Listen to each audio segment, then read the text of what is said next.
سلام، سروش هستم. در ادامه آموزش‌های شطرنج میخوام مساوی شدن رو بهتون بگم. 5 حالت مختلف اتفاق میفته که بازی شطرنج مساوی میشه. یک به یک حالت‌ها رو میگم و براتون با مثال توضیح میدم. ویدیوهای مختلف شطرنج هم از دست ندید لطفاً، توی کانالمون هست. از چیدمان مهره‌ها، امتیاز شماری، حرکت مهره‌ها و اتفاقات مختلف، تئوری‌های مختلف شطرنج رو داریم توی ویدیوها میذاریم و از این به بعدم ادامه داره.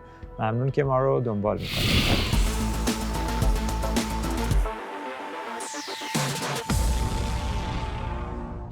این بازی شطرنج 5 حالت اتفاق میفته که بازی مساوی میشه.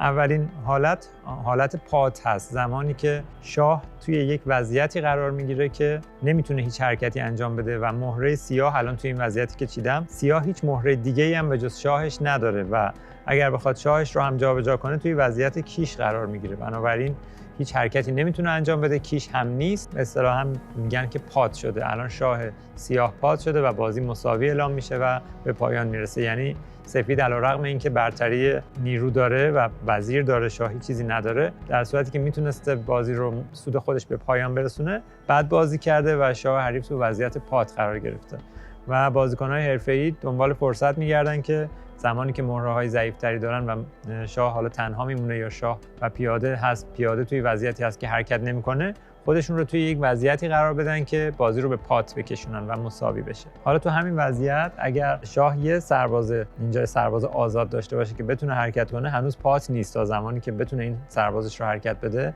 پات نیست، مگر اینکه این سربازه هم جایی قرار گرفته باشه که امکان حرکت نداشته باشه، مثل اینجا یا اینجا. الان هم دوباره رنگ مشکی پات هست. حالت دوم برای مساوی شدن بازی نداشتن مهره کافی هست. اگر 2 تا شاه توی زمین بازی قرار بگیرن، تا ابد هم بچرخن، هیچ وقت هیچ مهره‌ای نمیتونه، هیچ رنگی نمیتونه برتری داشته باشه و فقط حرکت بیهوده هست که میتونن توی صفحه بچرخن و این هم حالت دوم برای مساوی شدن بازی هست. برای مساوی شدن حالا چه 2 تا شاه توی صفحه باشه، چه فرض کنید که رنگ سفید الان یه اسب هم داشته باشه، حتی اگه شاه سیاه توی بدترین وضعیت توی گوشه‌ای هم گیر افتاده باشه، هیچ وقت مهره سفید با یه شاه و یه اسب نمیتونه مهره سیاه رو، رنگ سیاه رو مات کنه. این هم حالت مساوی هست و حتی اگر به جای این اسب یه فیل هم اینجا باشه، باز هم با یه فیل و یک شاه هم هیچ وقت بازیکن نمیتونه یک شاه تنها رو مات کنه و این هم حالت مساوی دیگری هست. خب یه مثال نقض میخوام براتون بزنم. این دیگه حالت کمبود مهره نیست، یعنی بازیکنی که یه قلعه و یه شاه داشته باشه میتونه شاه حریف رو به سمت گوشه ها ببره و ماتش کنه. این دیگه حالت مساوی نیست. حالت بعدی برای مساوی شدن بازی قانون 50 حرکت هست. شاید قدیما شنیده باشین که از قدیم میگفتن مثلا قانون 16 حرکت، ولی 16 حرکت نیست، 50 حرکته و 50 حرکت هم در صورتی مساوی بازی به پایان میرسه که هیچ سربازی توی صفحه حرکت نکنه، یعنی سربازها یا نباشن اصلا، یا به این صورت سربازها قفل شده باشن نتونن حرکت کنن و هیچ مهره‌ای هم زده نشه، یعنی مهره‌های سوار دیگه یا پیاده دیگه هم توی بازی زده نشه.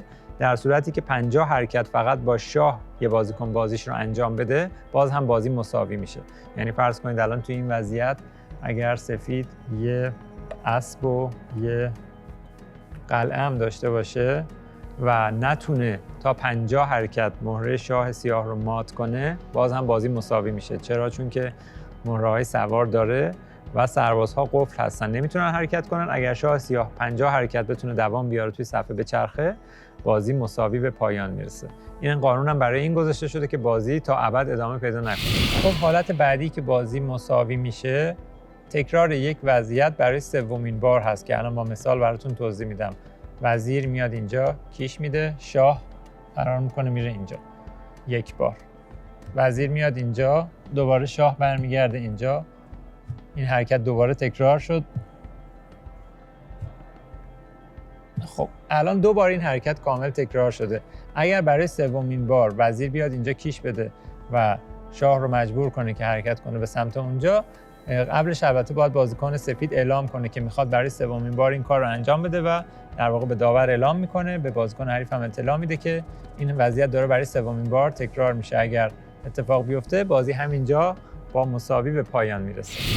خب پنجمین حالت برای مساوی شدن یه بازی هم کیش دائم هست. الان سفید توی وضعیتی هست که مهره لازم برای مات کردن شاه سیاه رو داره ولی فرض کنید که الان به این صورت کیش میده، شاه فرار میکنه، دوباره کیش میده، شاه فرار میکنه، دوباره کیش میده، شاه میاد اینجا، دوباره کیش میده، شاه میاد اینجا، دوباره کیش میده.